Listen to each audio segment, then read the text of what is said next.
It's time to delve into the various districts of Night City. Watson used to be a place where people thrived. Initially, wealthy Japanese corporations had big plans for the district and invested many resources into it. The Watson district had it all: skyscrapers, bustling nightclubs, and even its own industrial sector in the northern part of the district called the NID. It all ended when Saburo Arasaka came back to Night City after the Unification War. Arasaka had their own plans, and to achieve them, they eliminated all the competition. Subsequently, the industrial sub-district stopped providing employment, and Arasaka took over the Watson waterfront, giving them the sea access they desired. Little China used to be an extension of downtown, and initially there were plans to make it a second city centre. The corporations even built a med centre, which used to be the best place in Night City to spend some money on cyberware if you wanted to do so legally. In the late 2040s, the sub-district flooded with Asian immigrants, mainly from the Chinese diaspora. Now Little China resembles the poorer areas elsewhere in Night City, but the food, shops, neon lights, lingo and flavour are all distinctly Chinese. The castes are all mixed up now, with living blocks beside affluent condo buildings and illegal gambling dens next to the offices of legitimate businesses. Low and mid-tier corpos come here to have some fun in casinos and strip clubs, alongside the Tiger Claws. Kabuki was once the pride of the Japanese medical corporations. It was situated adjacent to the famous med center, and as a result the whole area prospered. Nowadays, Kabuki has transformed into the shadiest bazaar imaginable. After dark, it is the heart of Night City's black market for all manner of illegal transactions. Implants, organs, combat drugs, prototype cyberware, steroids, synth viruses, black braindance recordings. There are allegedly several black clinics that install illicit military and prototype cyberware right from the labs of Chiba City or the top-notch Scandinavian bioclinics.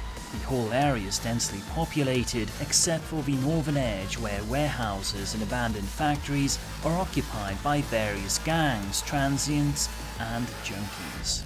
Tiger Claws maintain a presence in the area, as do the Maelstrom from the NID, but neither of them claims the Kabuki for their own. That vacuum has created opportunity for the Mox. Lizzie's Bar, one of Kabuki's most popular braindance clubs and brothels, is under their jurisdiction.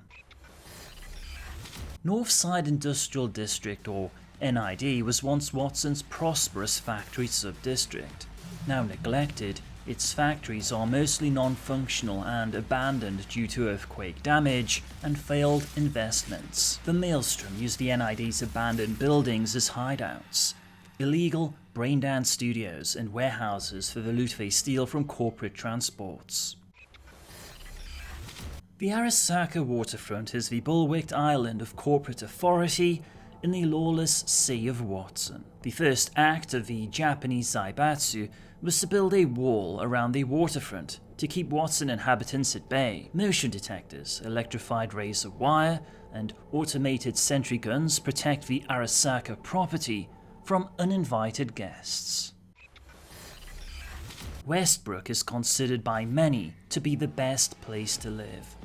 These are the residences of the rich and powerful, idyllically situated on the hillside of North Oak, the most beautiful sub-district of the whole city. The second best is Charter Hill, the promised land for all ambitious mid-level corporate employees. Japantown is the entertainment center of Night City. During daytime, it's usually crowded with tourists for whom the myriad of bars, restaurants and gaming parlors, Cherry Blossom Market and the Shinto Temple are mandatory Night City destinations. After dark, Japantown becomes the party district for the rich, corpos and tourists alike, interested in sublime entertainment, fancy brothels, and erotic doll experiences.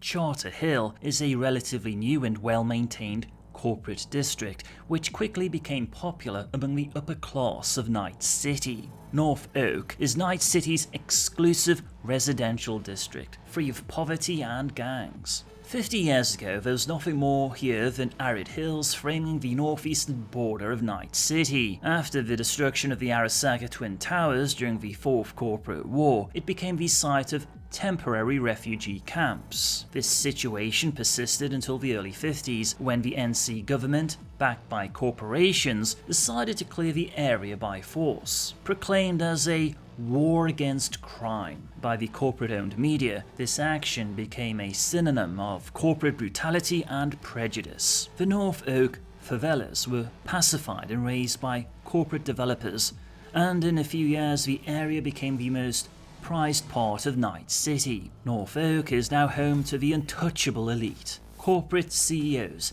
hedge fund managers, and celebrities, including former samurai Kerry Eurodyne. The Corpo Plaza's giant skyscrapers and towering mega buildings are host to the office complexes of Arasaka and Militech. The plaza's main feature is the Memorial Park that commemorates the victims of the Fourth Corporate War. It seems tranquil, but NCPD officers and corporate guards are on constant patrol, reminding everyone who is in charge here.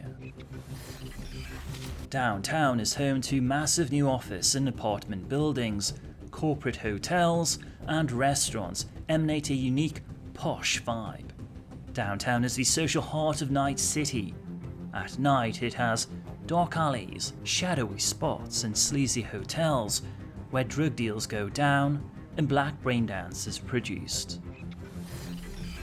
Haywood is a neighbourhood of contrasts. The northern part that borders city centre is modern and well maintained, with skyscrapers, parks, and public service buildings. Further to the south and east, the architecture becomes more suburban, with low-rise row houses. This is where the Valentinos and 6th Street run their businesses. Haywood is often called the biggest bedroom in Night City.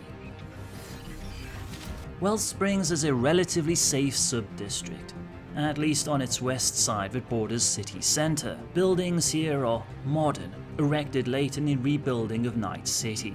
The Glen was planned as the new seat of power for the NC government. The state-owned sub-district is rich, clean, and mostly crime-free. Reconciliation Park is tidy and pleasant, surrounded by some elegant architecture, behind which stands the new City Hall, the seat of current Mayor Lucius Rhine. The mega buildings and apartment blocks of Vista del Rey seem run down and neglected. Life here goes on, but this part of the city is dying a slow and painful death. Poor as it may be, Vista del Rey is not a combat zone, but it's dangerous nonetheless. Santo Domingo's unique location saved it from destruction during the Fourth Corporate War. Now it functions as the city's industrial park and power plant, divided into two sub-districts, Arroyo and Rancho Coronado.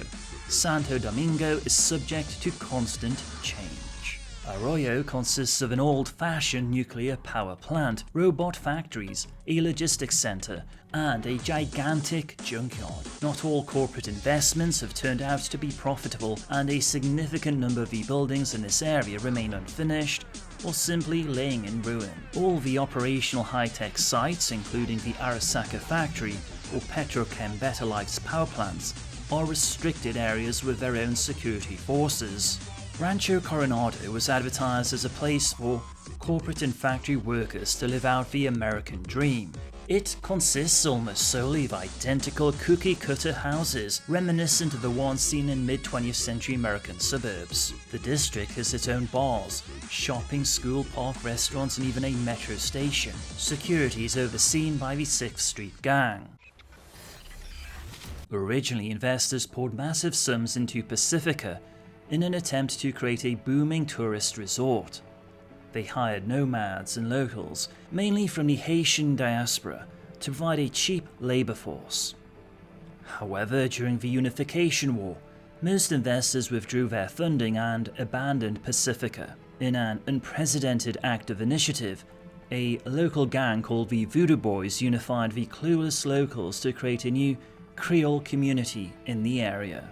By 2070, when the Unification War ended, some of the previous investors attempted to restart the Pacifica project. This prospect was not welcomed by the local community, which already adapted both districts into favelas. Corporate workers tried to clear the construction area of squatters, but were met with resistance from the Voodoo Boys. Further attempts made by the NCPD escalated to full-scale riots that lasted for weeks. The city council shut down all city services in Pacifica to force the Voodoo Boys and the locals to leave, but to no avail. From that time, both the West Wind Estate and Coastview districts slowly turned into a new combat zone within Night City. Outsiders are not welcome here, unless they have the favour of the Voodoo Boys.